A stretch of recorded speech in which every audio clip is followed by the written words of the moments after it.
I'm Samer. I've been in a few community groups through the years, and my experience in a couple of those groups was drastically different. Crazy as it sounds, it wasn't the leader or even the people in the group that made the difference. It was something I chose to do. Here's what I mean. I signed up for my first group about 8 years ago, and maybe some of you are in a group for the first time right now. Well, to be honest, it wasn't something I was too excited about. I mean, I showed up pretty regularly, but I didn't think much about group in between meetings. For me, being in a group was really about checking off that box. It's what I was supposed to do. So for me, it was just the bare minimum. While I was in the group, I never really made an effort to be a part of the group. I didn't talk to or hang out with the other guys outside of Tuesday nights, and I definitely wasn't praying for them. Sometimes I'd read the book that we were studying, and sometimes I wouldn't, and just faked my way through the discussion. Now, honestly, most weeks I just showed up, ate the snacks, rolled my eyes when the same guy talked the whole time week after week. It was fine, but I wouldn't say I experienced much spiritual growth. And it pretty much stayed like that until one night, our group leader kind of got vulnerable. He opened up and shared some things he'd been struggling with as a single guy. And I remember he got emotional. It kind of caught me off guard, but something cool happened that night. We all rallied around him and we prayed for him. Well, our leader opening up gave me the courage to finally open up about my story and some things I'd been dealing with. And I'm so glad I did, because they encouraged me and they prayed for me and they supported me. I started to see group a little differently. In fact, the temperature of our group began to change in the best possible way. Our group had hit uncharted territory. We started connecting and hanging out outside of Tuesday nights. I began to regularly check in with a few of the guys. I even stood in as a groomsman in one of their weddings.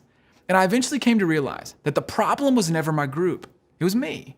So in each group I've been in since that one, I just decided to do things differently, to give it a little more effort. I tried to get to know everyone, to remember what was going on and ask about it. I sent a text to one of the guys when he had a big client presentation coming up. We all helped when one of them tore his ACL and couldn't get around. I stopped viewing group as just something I did on Tuesday nights. I spoke up during discussion because I actually did the studies this time. And we talked about real stuff. I tracked along with these guys and saw firsthand what God was up to in their lives. And you know what? That helped me see what God was up to in my own life. It was a way more worthwhile group experience because I started taking personal ownership. And it made all the difference for me. And it'll do the same for you. And I'm not the only one who's learned this. We've seen it happen over and over again. Ownership is pivotal to a great group experience. So we want you to own your group experience and own your spiritual growth. Owning your group experience includes all the things I got wrong the first time and all the things I got right the second time. It means making group a priority, be engaged, bring snacks, volunteer to host, and get to know each other better, even outside a group. Those seem like small things, but they create a space for life change to happen. As Andy said in the first session, there are things that can happen in a circle that can never happen in a row on Sunday morning. When great things happen, like when someone lands a new job or has a baby, or when hard times happen, like when someone gets a scary diagnosis or hits hard times financially, those things don't come up in a Sunday church service. But when you're in a circle, you have the chance to be there for each other, to bring dinner, send texts, and offer support, because you know what's happening in each other's lives. And getting off the sidelines and joining in is what owning your group experience looks like. It will take a little time and effort, and it may be a little awkward at first, but it's worth it. And if you make the effort, I think you'll find the same thing I did. Your group experience will be so much more worthwhile.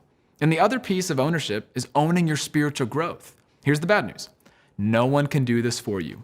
But here's the good news. No one can do this for you. You own your spiritual growth. Your group members and leader will encourage you and support you, but the growth you experience doesn't depend solely on you or on how well everything goes with everyone else or how smart your leader is or even the studies you use. And remember, spiritual growth is a growing faith in God, validated by a growing love for God and others. Spiritual growth will come from identifying and taking next steps with the help of your group.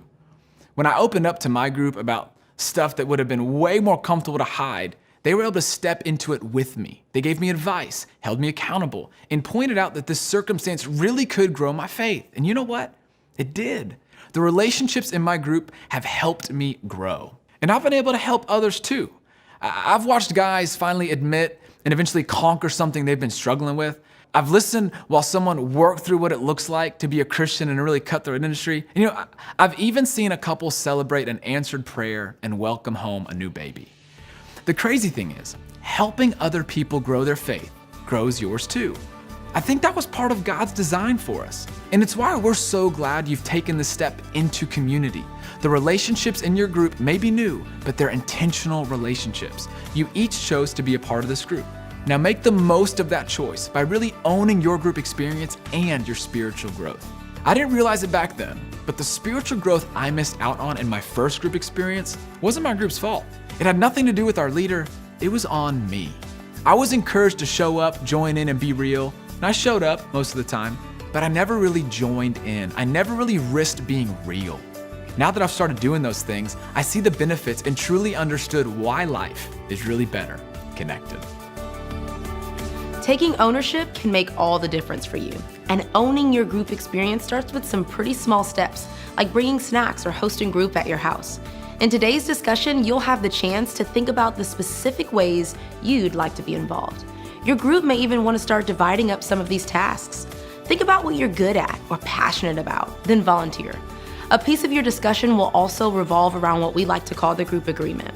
If you're going to own this group experience together, it's important that you're all on the same page about the purpose of the group, when you meet, and what happens at those meetings. Clear expectations are key to starting your group well, and the group agreement will help you do that. In your group, you can expect to see the same people every week. It's important not to add anyone to the group or bring guests without everyone saying it's okay. If group is a revolving door of people you don't know, it's just harder to be real. We're not trying to be closed off to others joining the group, but we are trying to build a community based on authentic relationships. Another important aspect of the agreement is setting an end date for your group.